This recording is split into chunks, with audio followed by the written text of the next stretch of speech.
Vedantic Life Skill Center Summer Camp Day 6 2026। आज summer camp का 6th day है और 5 जून है और 5 जून को पर्यावरण दिवस भी होता है। तो आज हम योग प्राणायाम भी करेंगे और पर्यावरण दिवस के बारे में भी जानेंगे। शुरू करते हैं। ओम श्री गणेशाय नमः। सबसे पहले हम सूर्य नमस्कार करेंगे रोज की तरह करते हुए। पोज 4, लेफ्ट लेग आगे निकालेंगे सभी बच्चे। हम सीखेंगे नया प्राणायाम अनुलोम विलोम। कौन सा? अनुलोम विलोम। इसमें हम बाएं नासिका से सांस लेते हैं, लेफ्ट नॉस्ट्रिल से 2.5 सेकंड में लेना है और राइट नॉस्ट्रिल से एक्सहेल करना है, छोड़ना है, ऐसे।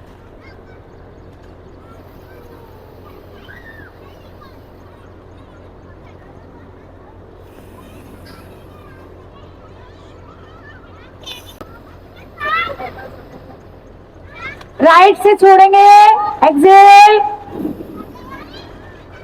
अब राइट से लेंगे, इनहेल। Third round. अब योग प्राणायाम के बाद स्टोरी टाइम। आज मैं सुनाऊंगी आपको अंगुलीमाल की कहानी। कैसे एक खतरनाक डाकू जिसका नाम अंगुलीमाल था, वो मुसाफिरों की उंगली काटकर उसकी माला बनाकर गले में पहनता था और किस प्रकार वो एक साधु बना। कैसे एक खतरनाक डाकू साधु बना, इसकी कहानी हम आज सुनेंगे और एंजॉय करेंगे। स्टार्ट करेंगे। एक खतरनाक डाकू था, उसका नाम था अंगुलीमाल। वो करता क्या था कि जंगल में रहता था और जो मुसाफिर पैदल यात्राएं करते थे, एक स्थान से दूसरे स्थान पर जाते थे, तो पैदल भी जाते थे और बहुत टाइम उन्हें लगता था। तो वो क्या करता था, जो यात्री मुसाफिर जाते थे उनके पास से सामान छीन लेता था और उनको मार देता था और उनकी उंगली काटकर, कोई भी एक उंगली काट देता था और अपनी एक माला बना लेता था। उस उंगलियों को उस माला में पिरोता जा रहा था और गले में पहनता रहता था, इसलिए उसका नाम ही पड़ गया था डाकू अंगुलीमाल। अब हम जानेंगे महान विचारक और अर्थशास्त्री चाणक्य के बारे में। किसके बारे में? इनका एक नाम कौटिल्य भी था और विष्णुगुप्त भी था। क्या था?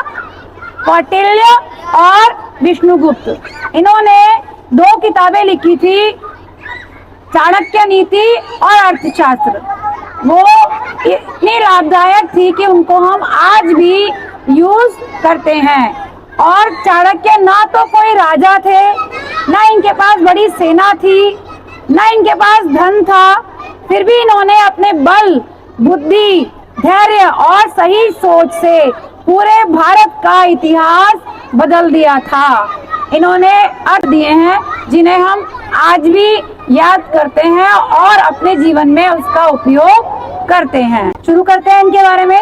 जब इनका जन्म हुआ था तो ऐसा कहते हैं इनके मुंह में 32 दांत थे। 32 दांत जिनके होते हैं तो कहते हैं कि वो सही नहीं होता। तो इनके पिताजी ने सोचा, ऐसा करते हैं कि इनके हम दांत तोड़वा देते हैं। तो उन्होंने कहा, जो भी सन्यासी थे, कि नहीं, दांत तोड़ के काम नहीं चलेगा। वेदों और शास्त्रों का अध्ययन किया था और ये गांव-गांव घूमते थे। एक बार क्या हुआ, ये मगध के राजा थे नंद, उनके दरबार में पहुंचे। तो क्या हुआ, उस समय राजा की कुर्सी खाली थी। आज हम कबीरदास जी का एक नया दोहा सीखेंगे। ऐसी वाणी बोलिए मन का पाओ, ऐसी वाणी बोलिए मन का पाओ, और को शीतल करे, आपहु शीतल होए साधो, आपहु शीतल होए। इस दोहे में कबीरदास जी बता रहे हैं वाणी। वाणी मतलब हमारी बोली, हम कैसा बोल रहे हैं। कभी भी हम किसी से कठोर शब्दों में बात नहीं करें। और ये सोचे कि जैसे कोई हम किसी से गलत बोल रहे हैं, कोई हमारे साथ भी ऐसा बोलेगा तो हमें कैसा लगेगा। और किसी को बुरा नहीं लगे ऐसा तो बोलना ही है, और अपनी ईगो को साइड करना है, अहंकार को अपने हमें खत्म करना है। बिना अहंकार के अगर हम बोलेंगे, अपने मन को शांत करके बोलेंगे, तो कभी भी हम किसी के साथ गलत शब्दों का प्रयोग कर ही नहीं पाएंगे। गुरु मंत्र, ठीक है। गुरुर ब्रह्मा गुरुर विष्णु गुरुर देवो महेश्वरा गुरुर साक्षात् परब्रह्म तस्मै श्री गुरुवे नमः। तस्मै श्री गुरुवे नमः। सबसे पहला गुरु जो है वो हमारी माँ होती है, जो हमें बचपन से उंगली पकड़ के चलना सिखाती है, बोलना सिखाती है।